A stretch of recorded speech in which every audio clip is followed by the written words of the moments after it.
So, halacha number 8. We have previously cited, above in 1.3, the saying of Yehuda ben Tema. Be bold as a leopard. That's in the very beginning. Be bold as a leopard to carry out the will of your Father in heaven. That teaches that one should not be embarrassed from people who scoff at him. With respect of the sorrows of his Creator, may he be blessed. But, nevertheless, he should not respond brazenly, in order not to acquire the character trait of being a brazen person. Even when he is not involved in the sorrows of HaShem, may he be blessed. So on one hand, we have to be bold and do whatever we have to do.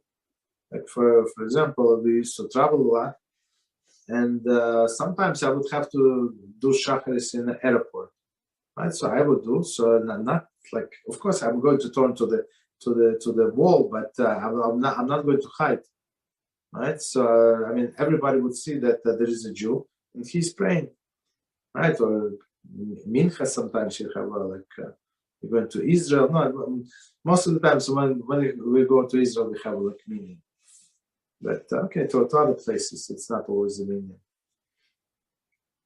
Okay. So be bold as so everybody will see. But these brazen things, like don't be like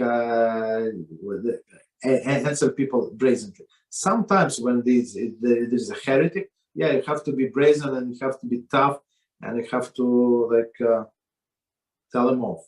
But most of the time, it's not the case. It's not the case. So don't just because somebody, because of the lack of the brain, he made some comment. Does not have to. You don't have to jump on that person, right? So commentary. Actually, I almost missed. It says this applies only when he's performing a mitzvah on his own. In such a case, he should proceed with the performance of the mitzvah and ignore others staining him, right? As a taunting, right? So I mean, he just does whatever he needs to do. He's alone. If, however, he's in place where there are those who are opposed to the Torah and they wish to enact communal rules that will distance people from the Torah observance, if one was unsuccessful in resisting them with a peaceful means, he is required to fight them and try to thwart their plans using every possible means.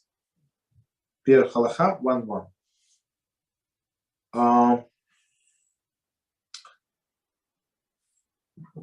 So what they're saying here, if the government, that's the story of Hanukkah, right? So,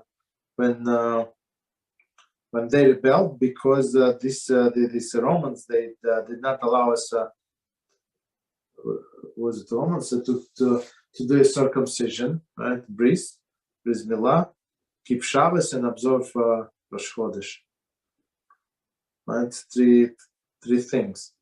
So in this case, we have to go and fight them or leave. The best thing, of course, is leave the country. But not every country you can live. So in many countries, they simply do not allow you to live. So you have to resist. Okay. Continue.